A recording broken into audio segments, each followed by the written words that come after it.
전세는 제도가 아니에요. 내가 보증금을 줬으면, 임차인들이 줬으면 나중에 돌려줄 생각을 하고 준비를 했어야 될 거 아니에요. 정부가 임대인이면 얼마나 안심하고 살 수 있겠습니까?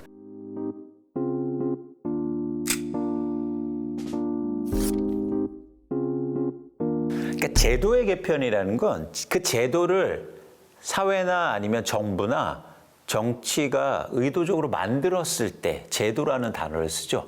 근데 전세는 제도가 아니에요. 전세는 자연 발생적으로 한국의 부동산 시장에서 나타난 어떤 자연 발생적인 그런 현상입니다. 그걸 어떻게 제도로 합니까? 그렇기 때문에 사실은 제도의 개편이라는 것도 말도 어울리지도 않고 개편을 통해서 자연 발생적인 현상을 억제하기도 힘들다는 거죠. 현실적으로도 힘들어요.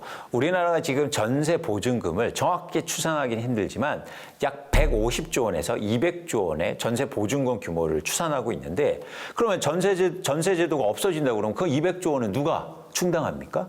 국가에서 빌려줄 거예요? 정부가 빌려줄 거예요? 은행권에서 빌려줍니까? 불가능하다는 거죠. 그런 쪽에서 한국의 전세 현상이 없어지기에는 굉장히 힘들고 앞으로도 계속 있을 가능성이 전세 가격이 떨어지고 오르고 이런 변화는 있겠죠. 근데 전세제도 자체, 전세 현상 자체가 없어지기에는 어렵다는 생각을 갖고 있습니다. 집주인한테, 임대인들한테 네, 이제는 보증금 돌려주세요 했는데 돈이 왜 없습니까? 아니, 그 돈 다 뭐 했어요? 내가 보증금을 줬으면, 임차인들이 줬으면 나중에 돌려줄 생각을 하고 준비를 했어야 될 거 아니에요. 그 돈을 다 어디에 있어서 그걸 대출을 또 해주겠다는 거예요. 그 얘기는 뭡니까? 그 보증금을 어디에 썼다는 거예요. 그런데 그 쓴 게 문제라는 거죠. 근데 그 문제에 대한 해결을 안 하고 예를 들면 대출을 또 해주겠다? 그럼 한국의 금융시장은 더 불안해지고 가계대출은 더 증가하게 될 텐데 이런 문제의 심각성을 사실은 잘 인지를 못하는 것 같아요. 쉽게 말해서 보증금을 돌려달라고 했을 때 그 보증금을 집주인이나 임대인이 나 부동산을 한 채 더 사기 위해서 썼다. 그러면 어떻게 됩니까? 이제 보증금 돌려줘야 하면 그 부동산 팔아서 하면 될 거 아니에요. 그래야 시장의 메커니즘이 이루어지는 거예요. 그게 시장 제도라는 거예요. 그런데 우리는 그 물건을 계속 갖고 있어. 계속 투자나 투기하고 있어. 은행에서 꿔줄게. 이런 상황에 문제 해결을 이렇게 해결하고 있다는 거죠. 시장에서 해결되고 사실은 자연스럽게 이게 예를 들어서 연착륙하기 위해서는 그 분들이 그 돈 쓴 자산이 있다면 그 자산을 팔게 하는 거예요. 당연한 거 아닙니까? 그래서 이 문제를 푸는데 대출을 추가적으로 해준다? 이거는 문제를 더 심각하게 만들고 정부에서 지금 원하는 경착륙 사태를 더 부추길 수 있다는 거죠.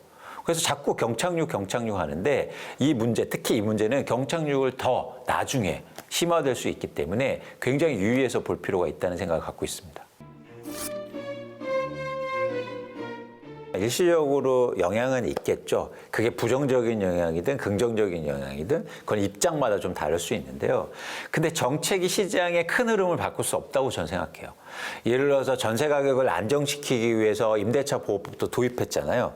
근데 결과는 어땠습니까? 금리가 인하되고 유동성이 올라가고 또 입주 물량이 상대적으로 줄어들면서 전세 가격이 폭등했잖아요. 그것처럼 사실은 정책의 일종의 목적들은 시장에 영향을 미치기가 굉장히 제한적일 가능성이 있다는 거죠. 그래서 오히려 장기적으로 저희가 시장의 변화를 읽고 거기에서 큰 정책적인 목적을 갖고 정책을 설계를 해야지 뭐 전세나 역전세나 지금 깡통전세 문제가 당장 발생한다고 그래서 그거를 막기 위한 정책을 딱 하나 세운다. 그럼 오히려 부작용이 커질 수도 있다는 거예요. 좀 큰 방향성에서 한국의 임대차 시장을 고민해 볼 때 정부가 가장 앞으로 장기적으로 추진해야 될 과제는 뭐냐면 한국의 뭐 청년들이나 중서민층을 위한 그리고 주거 취약층을 위한 임대 시장에 공공 임대 시장을 크게 가져갈 필요가 있어요. 지금 너무 한국의 임대 시장이 민간에게만 넘어가 있는 상황이에요. 속이에요. 그러니까 민간은 뭘 추구합니까? 이익을 추구하다 보니까 전세금을 무조건 높게 받으려고 하고 그리고 월세를 비싸게 받으려고만 하는 거죠. 그러다 보니까 이 시장이 과도하게 민간에 노출돼 있다는 거예요. 그러다 보니까 공공의 임대 시장을 좀 정부가 의도적으로 공공임대주택이라든가 공공주택이라든가 이걸 지금 확충할 필요가 있다. 그런데 이렇게 확충할 때 가장 좋은 시점은 뭐냐면 주택 가격이 떨어질 때 좋거든요.